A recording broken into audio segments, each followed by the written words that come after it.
Hi, today we got my wife's 2020 Chevy Trax. She's got a bad wheel bearing, front right.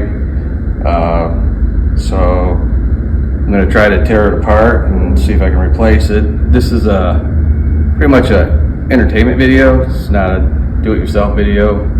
If you learn something from it, it's all on you. So work at your own risk, and let's get to it. So here I got the wheel off now, and so it looks like this is not going to be a normal just change the hub style bearing. Looks like it's going to be two pieces where you got to change the hub and the bearing inside. It looks like you got to remove the tie rod and your brake mounts, as you can already imagine. So let's get to it and see what happens. So now I'm putting the screwdriver behind the brake pad, and I'm prying back to push the brake caliper piston in, and that'll release the pressure on the brake. So I'll be able to remove the brake pads.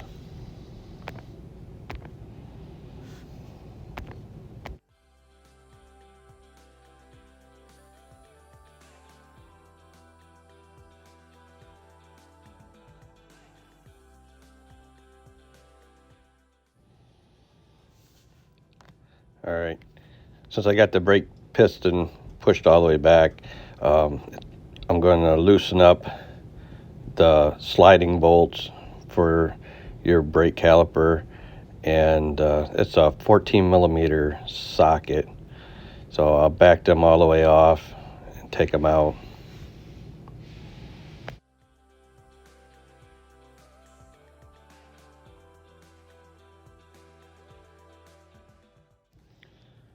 So I'm grabbing a bungee strap, and I'm gonna hang it from the top of the strut and dangle it down.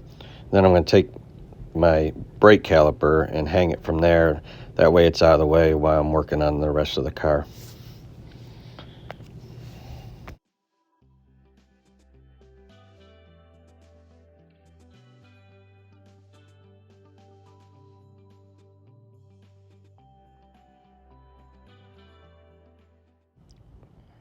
Now that I got the brake caliper off, next is taking off the brake caliper mount, which is going to be 2 bolts, and it's going to be 18 millimeter socket.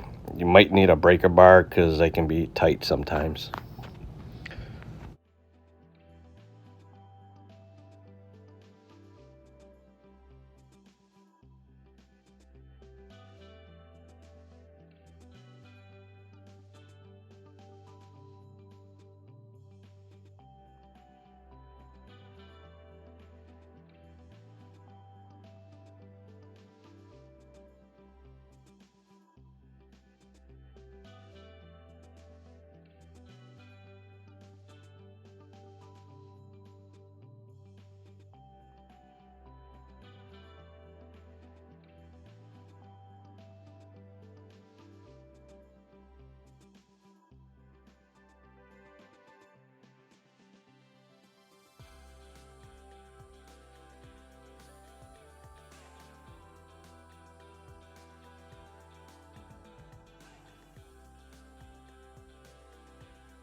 So next we got to remove this Torx in order to get the rotor off.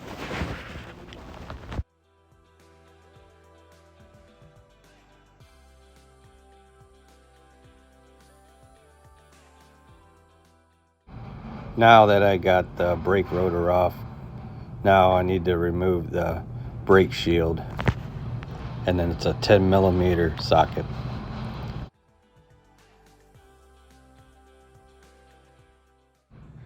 So next I need to remove the hub nut. Before I remove the hub nut, I gotta bend the tab up using a punch.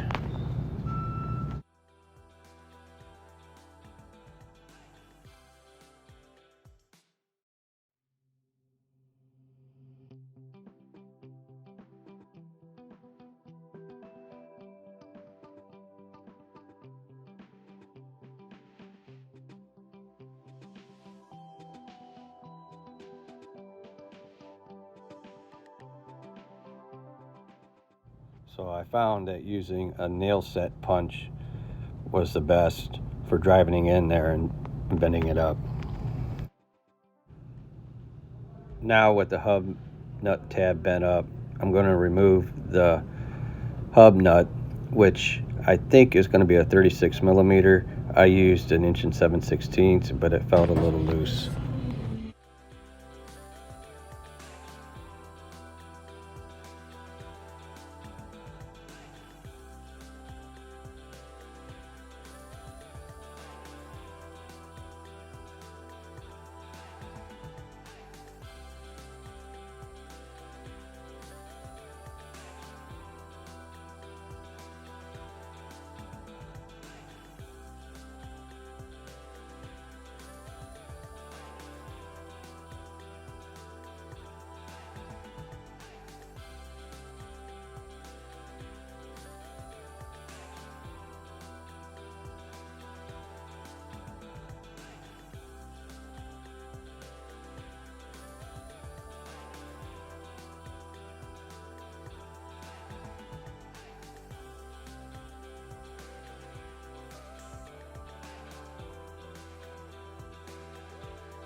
Now you see me beating the shaft with a hammer. It's a brass hammer.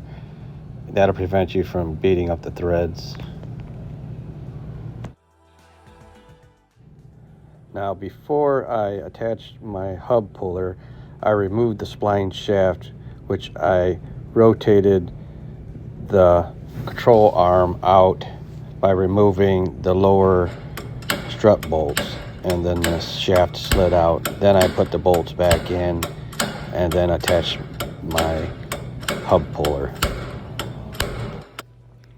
So I got the hub out, and let me tell you, it didn't come out that easy. I had to slam on it quite a few times in order to get it out. So next I had to remove the speed sensor also before I did it also, because the speed sensor has to be out of the way in order for the bearing to go out the back, because that is where the snap ring is and that's the direction it has to go.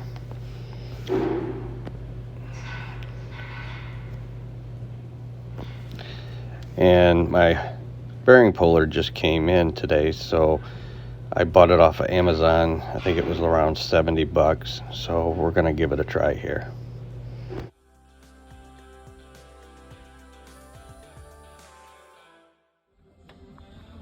So I got my puller. I'm pulling the bearing out to the back. That's where the snap ring was that I removed. So put a little bit of grease on the threads here for the coupling nut, or for the nut. I already broke it loose a little bit, so I want to get some lubrication on there before I keep driving it, because it's a lot easier on the threads you got a little bit of lube on there.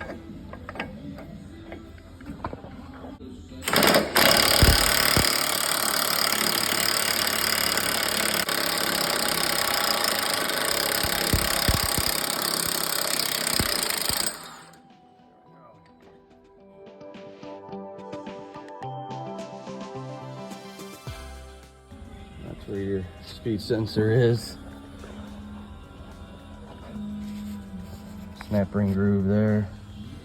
So bearing has to go out that direction, out the back, so because it will never pass this lip here. So just kind of look at your axle or your housing, see how it is. Other ones might be different, but this is the way this one comes out.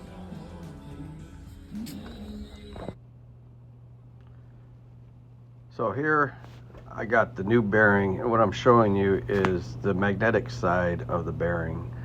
One side will have a magnet, it would be magnetic, and the other side won't be. And the magnetic side has to go towards the speed sensor. So you got to make sure you get it correct. When you make sure you don't get any metal shavings on there. There is another easy way that you can check which side is the magnetic side. I use a paper clip, and the paper clip should stick to the magnetic side, and as you see, it doesn't stick to the non-magnetic side. So here I'm greasing up the housing before I install the bearing.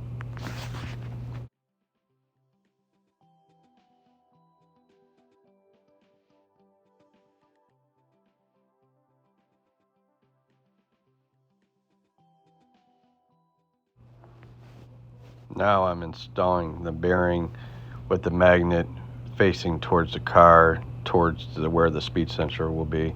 As you can see, the magnet right there.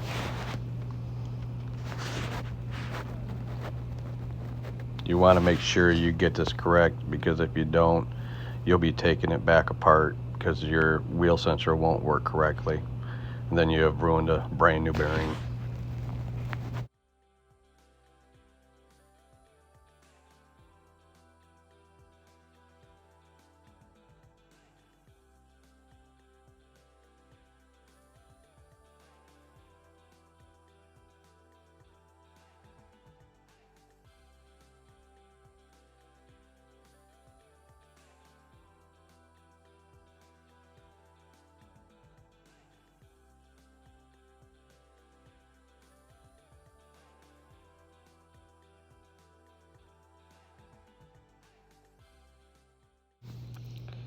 Now I'm installing the press now to press the bearing in. You want to make sure you get everything lined up, get the bearing square, and press it in even.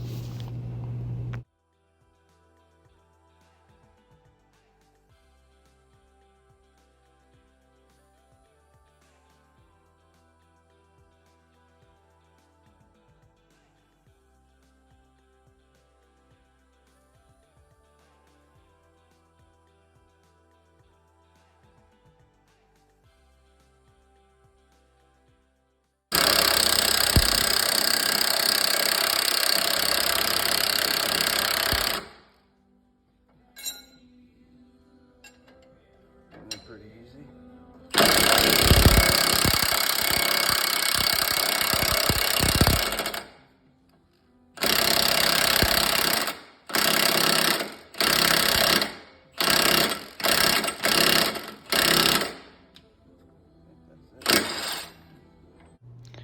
So you'll know if the bearing is all the way in is if your puller tightens up and stops, then most likely it's all the way seated.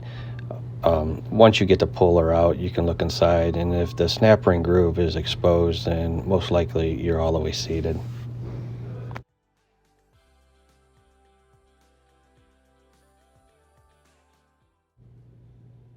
Yep, looks good. Now it's time to press in the hub. So we're going to use the same puller to press in the hub also. And what you want to do is line up the hub to the bearing, so then everything is straight and even. And once you start to snug it up, double check and make sure that everything is aligned right before you start pressing it in. That way it goes in straight.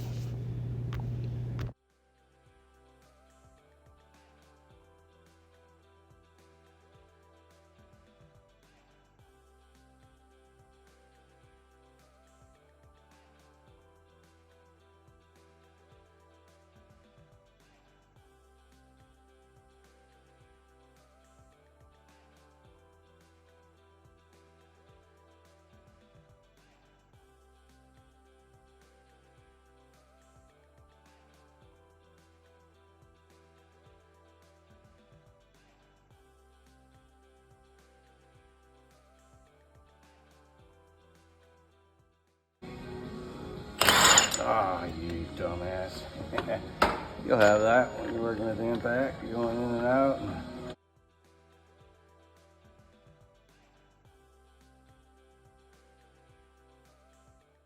It really makes you stupid when you do it twice.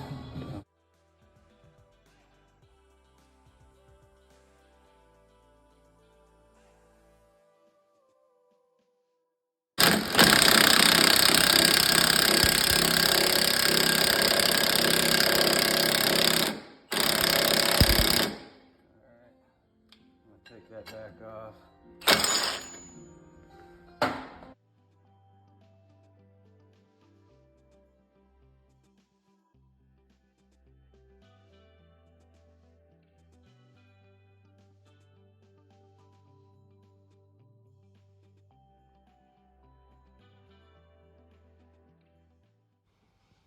So the hub's not pressed all the way in right now. So what I'm doing is I'm getting another bigger spacer because I had a centering spacer in at first just to keep it lined up. But now I'm going to press it the rest of the way in with a bigger spacer with a puller.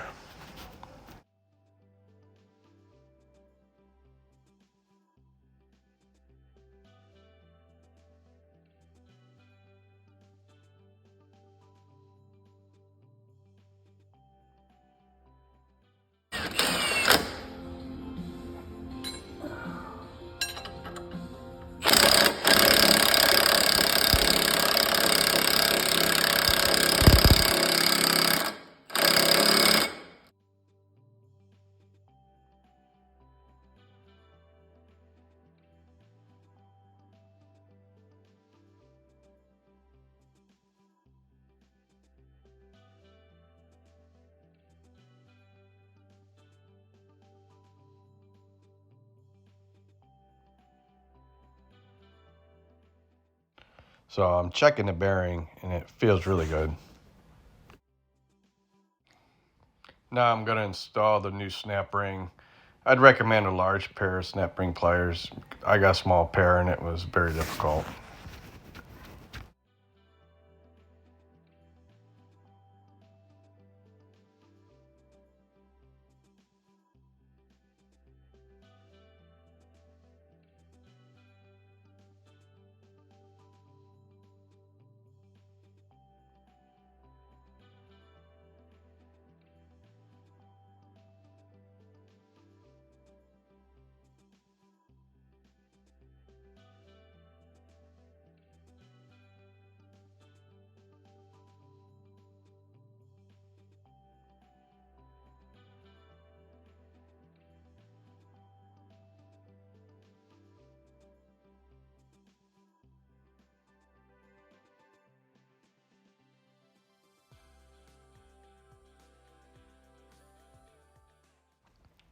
So what I'm doing here is I'm taking a hammer and a punch and I'm tapping on the snap ring a little bit to make sure that it's seated all the way. You should be able to rotate the snap ring with your snap ring pliers if it is seated correctly.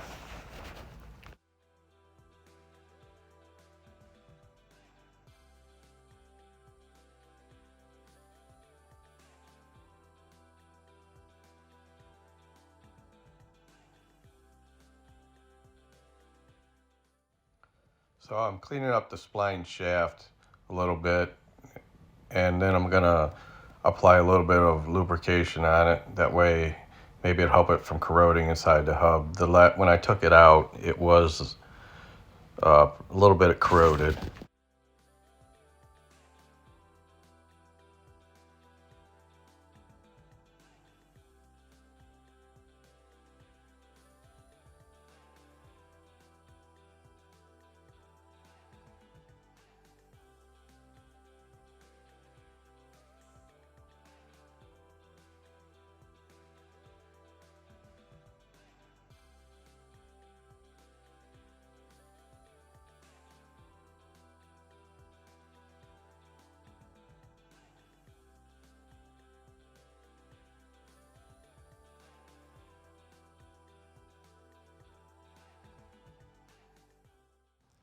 Now I'm going to install the spline shaft into the hub.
So I was looking it up, and it says the wheel axle nut is 37 foot-pounds plus 60 degrees. So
So now that I got it torqued, now I gotta knock the tab down into the nut to lock it in.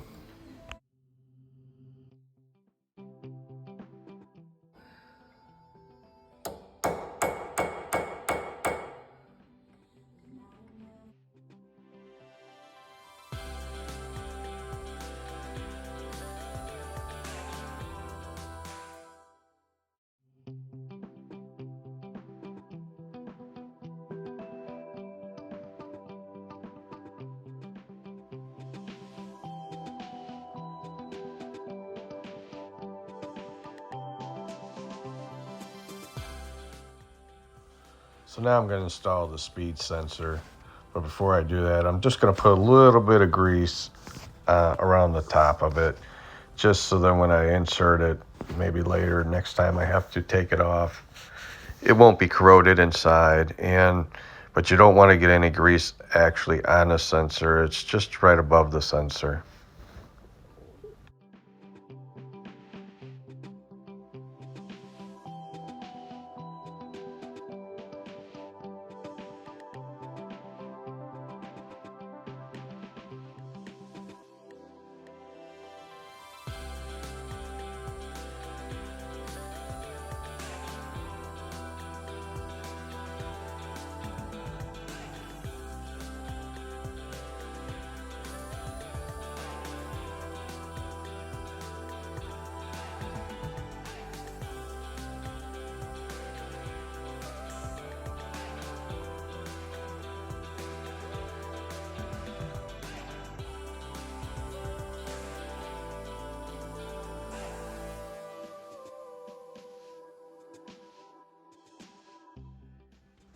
So for your outer tie rod, it's saying you need to have it at 22 foot-pounds and then rotate it another 130 degrees.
Now I'm going to attach the rotor and a torque screw.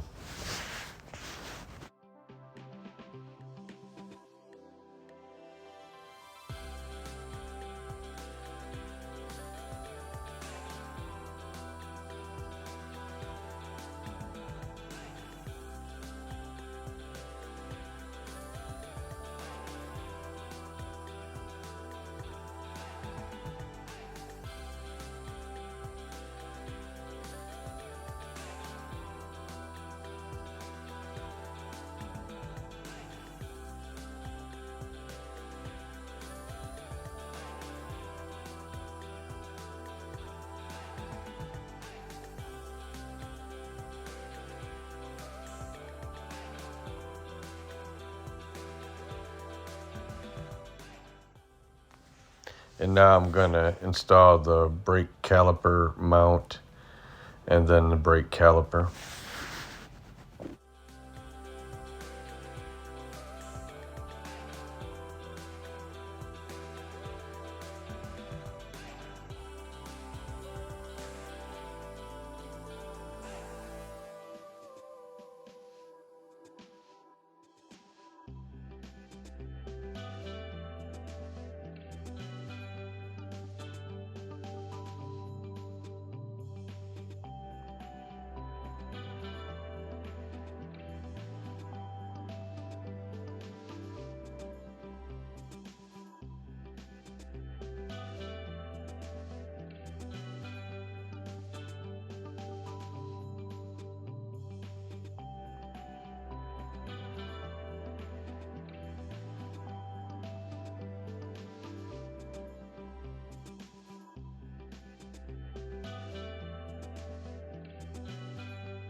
So I got the tire on, lug nuts torqued. Wasn't a bad job. I would just plan on a full day in order to change it out because it did take some time. So have a great day and thanks for watching. Yeah, it's February 4th, about 30 degrees out. Look at that, I can see some bees coming in and out. The sun shines out. Probably one of the first few days the sunshine's been nice.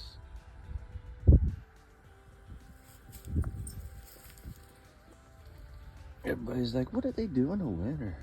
The gut's nice out. They come in and out. Yeah, so not a whole lot of action, but there's a few of them coming in and out.